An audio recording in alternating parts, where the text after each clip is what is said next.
Hi everyone, this is Françoise. Welcome to my channel. Today I'm going to show you what steps I followed to paint this watercolor jungle from a reference photo.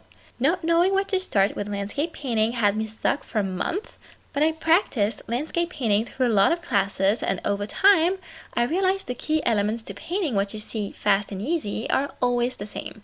I also realized that oftentimes the main problem is that we look at a reference picture as a whole and we also overcomplicate things and get lost in the details. This painting took me under 1 hour and it was fun to make, and I'm going to show you how I managed to do that through 4 steps you can apply to any landscape painting. If you recreate this tutorial, please let me know on Instagram by tagging me at @BlackFineArt and by using hashtag watercolorclass_BlackFineArt. I'd be glad to see it and share it in my stories. All links to Instagram, to the reference picture, and to the supplies that I use are in the description below. Let's get started. The first step you need to take is to observe the reference picture and produce a very simple sketch with the picture's main elements. You really want to come up with a minimalistic sketch that is going to help you paint without the hassle of too many details. And that's why it's important to first identify the key elements in your painting. Ask yourself what stands out in this picture at first glance. This can vary depending on what the picture means to you, but there will always be some central elements that you can't ignore. And here, for instance, what caught my eyes first are the very few distinct trees in the middle and foreground, so I know that I really need to keep those. Another obvious element is that some areas of the picture are really light. I'm talking about those patches of sky in the background, and others are really dark on the edges and bottom of the picture and in the foreground. It gives this photo a very nice contrast, so I want to make sure I'm keeping this element in mind as well, especially because contrast in drawing and painting is very important. In addition to these two key features, I know I need to find the horizon line as I would for every painting. This usually is the starting point to any landscape work. This is why I'm sketching the ground line first, then the main trees I want to paint. I also draw the small path on the far left. I'm not sketching the bushes because there are very many, and the main trees are going to be enough of a landmark for me to know where I need to paint the bushes. But if you feel more comfortable outlining them, you very well can, as long as it helps you during the painting process. Here's my sketch, and as you can see, it's very simple. The second step is to identify what colors dominate the painting and how to use them. You can tell this photo represents a jungle and it's mostly green and looks wild. So I'm going to make sure and render that in my painting.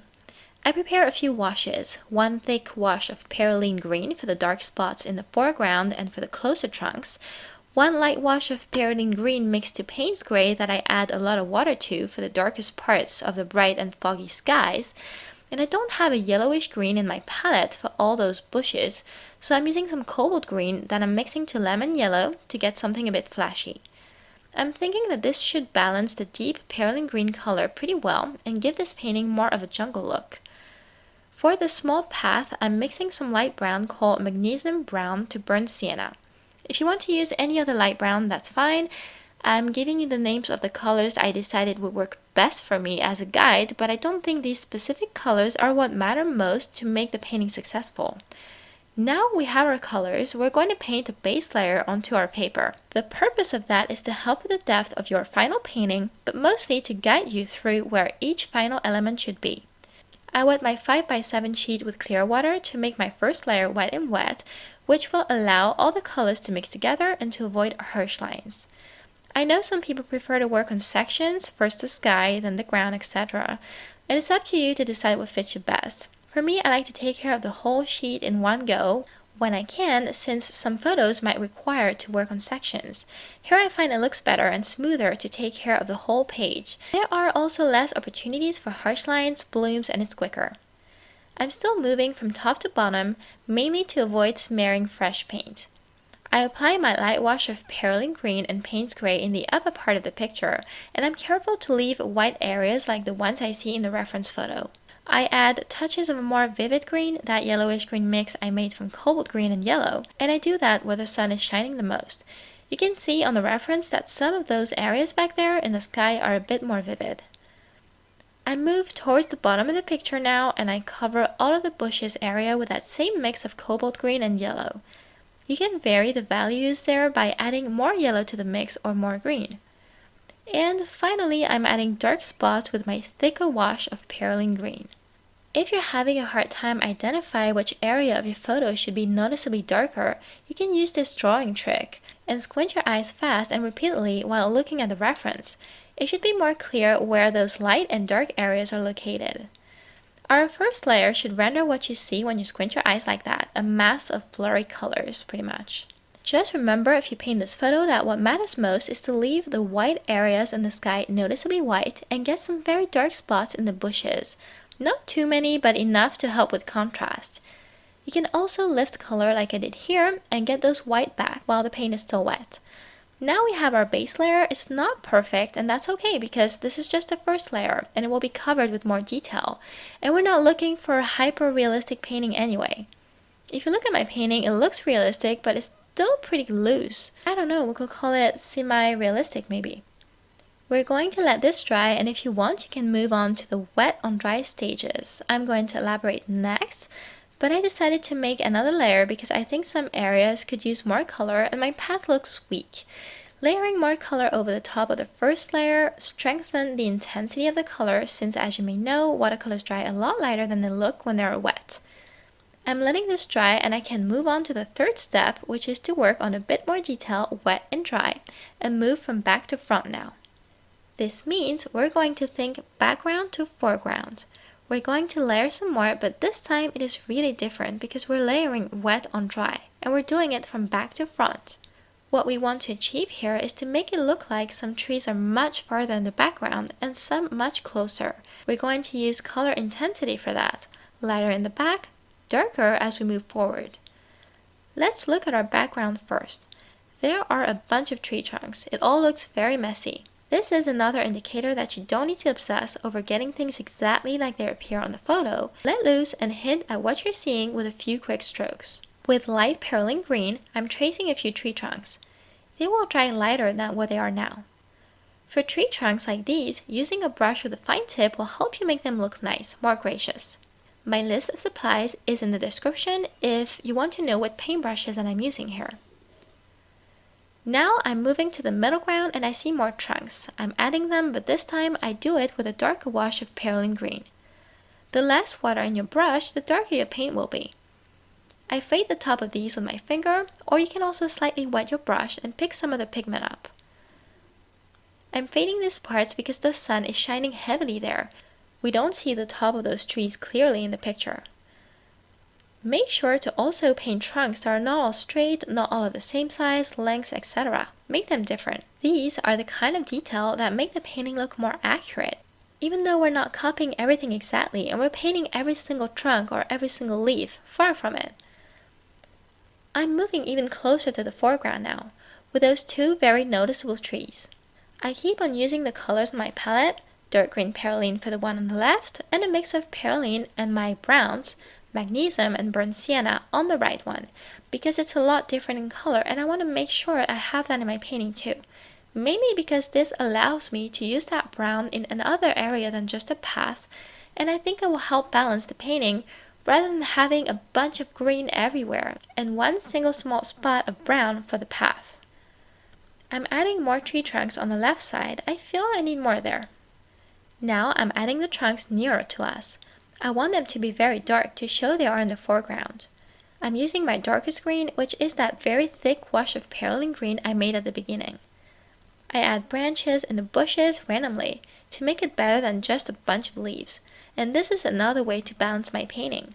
I don't want just green in my painting with one single spot of brown color for the path like I was saying earlier, and in the same way I don't want a bunch of wood at the background and a mass of leaves in the foreground. I want to add a bit of wood too in the foreground, and I'll show you that I'm adding some leaves in the background as well.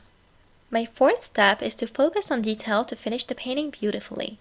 I don't want too much detail, but a bit of texture won't hurt. For now, I'll leave the background and middle ground alone since there's not too much detail there, but keep in mind these areas are farther to us and we're not supposed to see that much detail. And you can see that in the reference picture. This is why now I'm working on the bushes in the foreground. I'm going to use, like I did for the trees, the wet on dry and layering techniques to make them dimensional. One of the mistakes we often make when starting out is that we're not adding enough layers and paintings can look flat because of that. Those bushes probably would if there were only one solid color and if they lacked texture. I'm using all the colors I have at hand to improve them, from perylene green to cobalt green to my lemon yellow to everything in between. I'm also using the tip of this round paintbrush and I dab it on the paper to add texture. I fade some parts with water randomly. All that is creating a variety in color and texture. I am using two brushes to mix my darker color, perylene green, to my lighter colors, cobalt green and lemon yellow, much faster and before they dry, so that they can mix and create another value together. I like to use two brushes because I don't have to rinse my brush every time I change colors. I'm working on small sections at a time.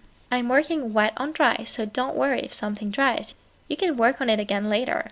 Plus, if it forms a harsh line somewhere on your base layers, it's not going to be too noticeable since we're creating texture here anyways.